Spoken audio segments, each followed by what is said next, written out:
Hi, everyone. My name is Leon Tellis. I'm a resident at Lenox Hill Hospital in New York. There's been a lot of information on the news, on social media, and all over about the coronavirus, and it's sometimes hard to process everything being thrown out there. So I put together some slides about the disease and where we are today with it. This is not meant to be a comprehensive dive into corona, but it will hopefully clear up some questions that we all have. So, as far as nomenclature, according to the World Health Organization, the official name of the disease is COVID 19, while the virus that it's caused by has been named SARS CoV 2 by the International Committee on Taxonomy of Viruses. It's a new human infecting beta coronavirus chrysanthemum bats. It uses a glycosylated spike protein to enter host cells and binds to the angiotensin converting enzyme 2, or ACE2 receptor, in humans similarly to SARS coronavirus. The ACE2 enzyme is expressed in type 2 alveolar cells, which are found in the lungs, and it explains why this is a respiratory virus. It's unclear how this virus emerged or why it's more easily transmissible than SARS CoV or the MERS CoV virus that we've seen in recent years. The numbers worldwide are constantly changing. If you compare these from day to day, the numbers vary greatly by the thousands. So as of today, March 20th, there's a total of 263,071 cases. This is changing by the minute worldwide. The fatality rate worldwide is about 4.2%, with a total of 11,113 deaths. This is coming from the Johns Hopkins coronavirus information page, which is constantly updated. As far as the numbers in the United States, there's, as of today, 14,631 cases. If you looked at this chart 2 days ago, the number was in the 7,000 range. So as there's more testing coming out, the numbers are greatly increasing. There's been about 210 deaths in the U.S., and we can expect these numbers likely to rise in the coming days. From the CDC, just some information about COVID-19 that has a mean incubation period of about 4 days, with a range of 2 to 14 days. The age of patients affected by it, and majority is from 30 to 69 years old. That makes up 78% of cases. Of course, we've seen people both younger and older, but that makes up the majority. The median time from illness onset to hospital admission is about 9 days. And as far as illness severity is concerned, most cases, 80% of cases, are mild to moderate, and about 20% are defined as severe that will require intubation, that will go into respiratory failure and require some kind of ventilatory support. As far as hospitalized patients are concerned, they have a case fatality rate that's been quoted between 4 to 15%. 20 to 30% of those hospitalized patients will require ICU care, and of those requiring ICU care, about 49% in some studies have a fatality rate. And despite being hospitalized, still the majority of those patients will still require non-ICU care. As far as fatality is concerned, those with no comorbid conditions have a fatality rate of just under 1%, 0.9%. And those with comorbid conditions, those with cardiovascular diseases, have about a 10.5% fatality rate. 7% for those with diabetes, and about 6% each for chronic respiratory disease, hypertension, and various malignancies. Looking at some studies that have been published, this is a study that was published in the New England Journal of Medicine last month in February from China, looking at the clinical characteristics of coronavirus disease in 2019 in China. Of course, that was the epicenter and kind of where this whole thing originated from. So this was examining 1,099 hospitalized patients. Primary endpoint was ICU admission, mechanical ventilation, and death. 5% required ICU admission, 2.3% of those required mechanical ventilation, and death rate of 6.1% overall. As far as severity was concerned, non-severe cases made up 84% of the patients. It's 15% severe. Symptoms, fever was found 44% of patients on admission, and in 88% during the course of hospitalization. So even if fever was not present on admission, they would develop it at some point. and cough was found to be in 68% of patients. Labs on admission, fairly variable actually. Lymphocytopenia in 83%, leukopenia in 33%, thrombocytopenia in 36%, and leukocytosis in a third of patients as well. So could have kind of go either way. As far as imaging is concerned, abnormal chest x-rays were found in 60% of patients, and on CAT scans, 86% had abnormal results with ground glass opacities in just over half of the patients, and bilateral patchy shadowing in half the patients as well. The median hospital stay was about 12 days. They also looked at comorbidities. So of all patients, about a quarter of them, as you can see in the upper right-hand corner, had coexisting conditions. Of those patients that had severe symptoms, 38.7% of them had comorbidities. The most commonly found comorbidities in those with severe conditions were diabetes and hypertension, with 16.2% of those patients and 23.7% of those patients having those comorbidities respectively. Another study from JAMA from last month, titled Clinical Characteristics of 138 Hospitalized Patients with 2019 Novel Coronavirus Infected Pneumonia in Wuhan, China, looked at 138 hospitalized patients. In this group, the median time to hospital admission was 7 days, median age of 56 years old. Most common symptoms, again, being fever and cough. Again, on CT scan, bilateral patchy shadows or ground glass opacities.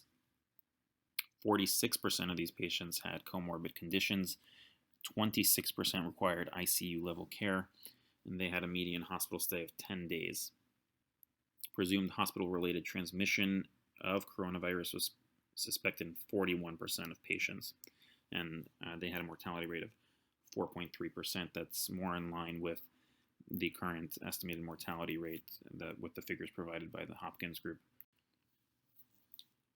This is another chart just showing from Our World in Data the symptoms of coronavirus disease, most commonly at some point being patients having fever, dry cough, fatigue, sputum production, shortness of breath, all the way down to diarrhea here.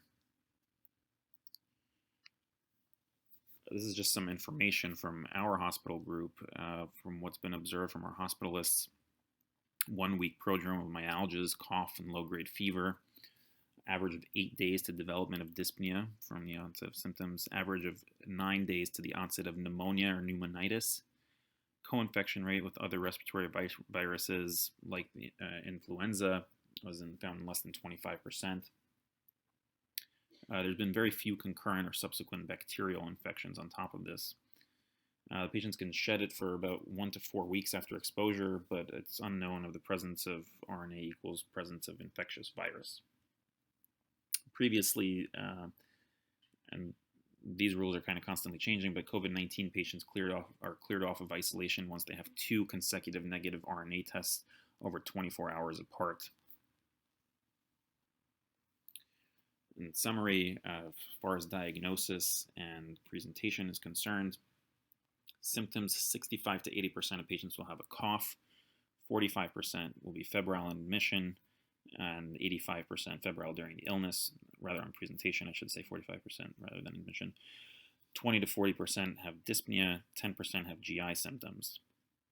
As far as labs are concerned, on CBC, leukopenia and lymphopenia in over 80% of patients. BMP may show elevated BUN and creatinine.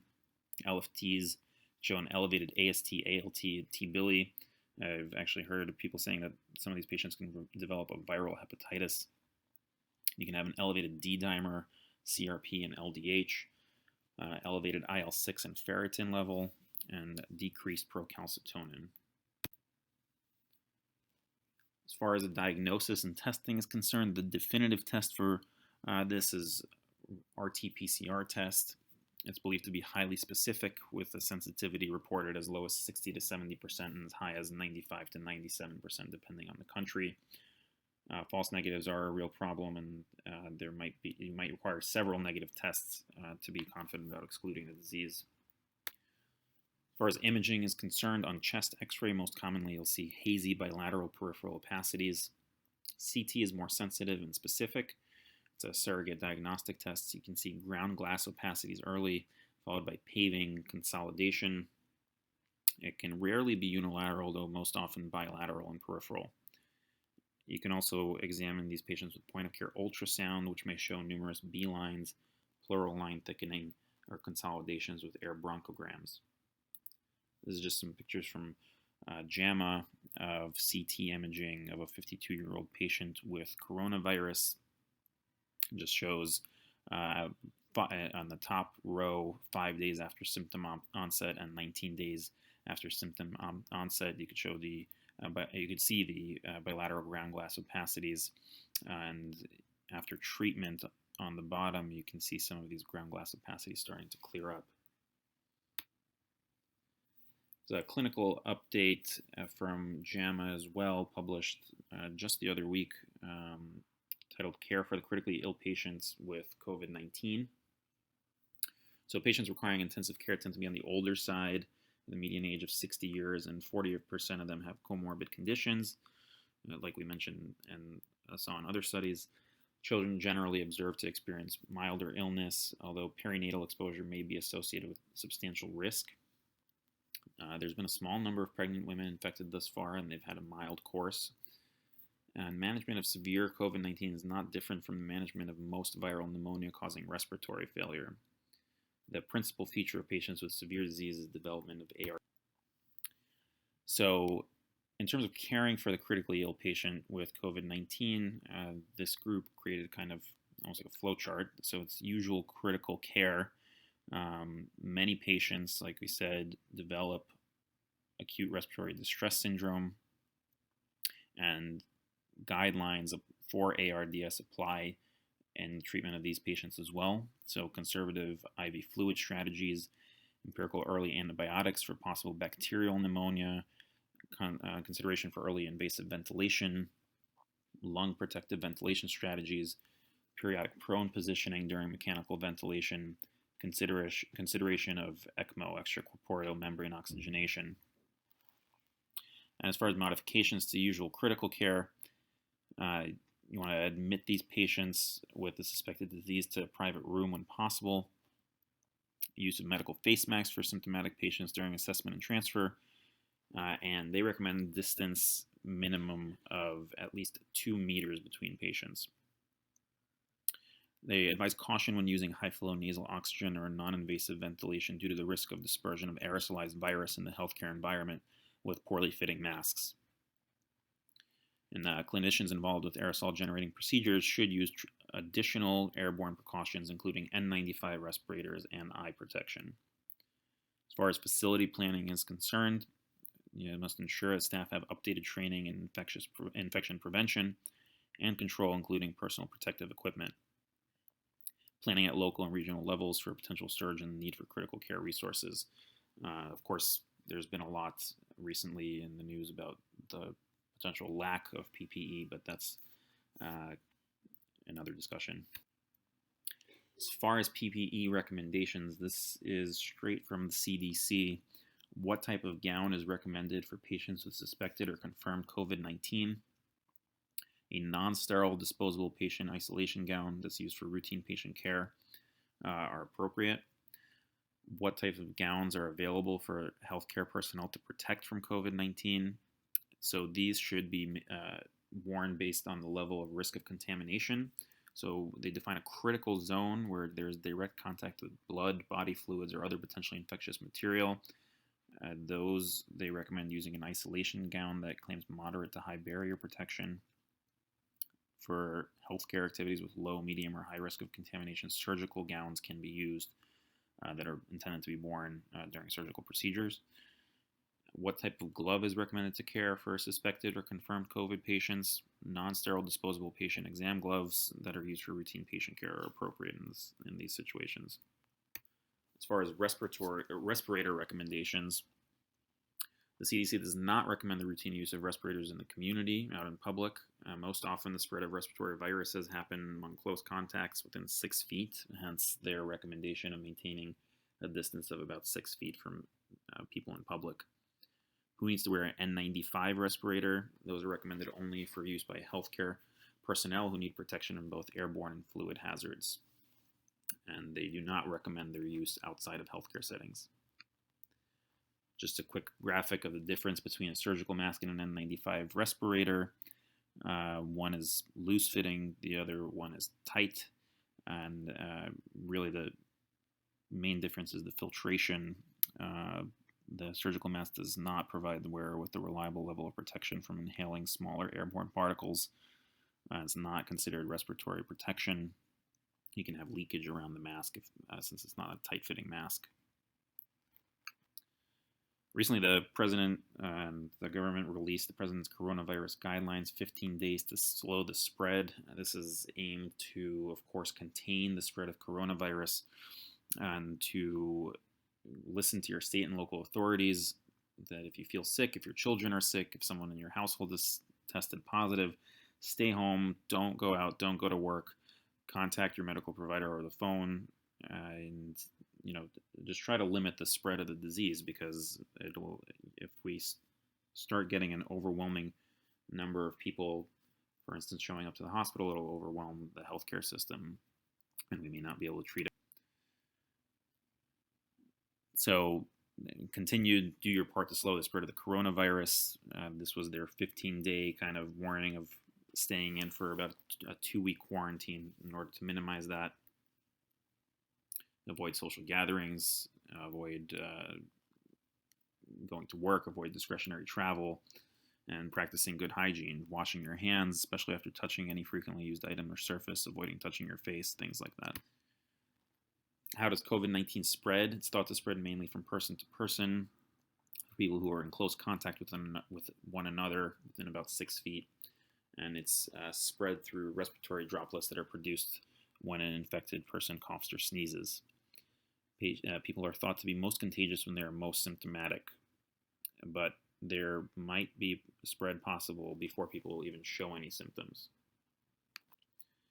This is a term that we've heard a lot of lately, social distancing. The idea being, of course, that the more we stay away from one another, the more that we can limit the spread of this disease. This is just a graphic that's been going on around online, various social media of matches catching fire from one another. But if you're the one match that is not standing right next to the burning match, then you could possibly stop the spread of it.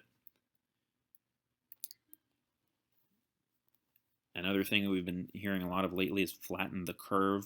So if you look at this chart, this has been floating around a lot as well, the number of cases without protective measures can overwhelm our healthcare system capacity. You get a flood of patients with corona with a lot of symptoms, and our hospitals and our healthcare workers just can't keep up with the amount of sick patients and people that need care.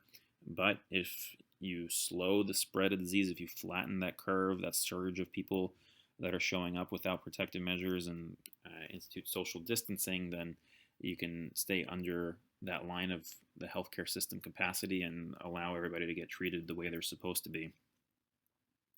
So that was just a kind of brief overview of the coronavirus. Hopefully some of this information helped some of the understanding of the disease, of how patients may present, and how we can tackle this and move on from it.